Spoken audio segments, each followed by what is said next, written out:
Ayan ang ating lulutong dinengdeng, patola, okra, sitaw at dahon ng malunggay. Ayan, nagpakulo tayo ng tubig, tapos nilagay natin yung pritong isda na leftover. Then maglalagay tayo ng konting bagoong sabaw. Tapos lagay na natin ang ating sitaw. Unahin natin yan kasi matagal maluto.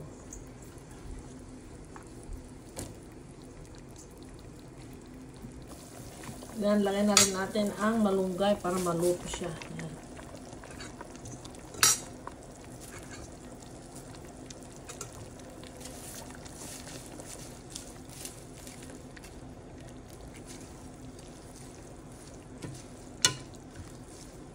Kasi medyo matagal maluto yan.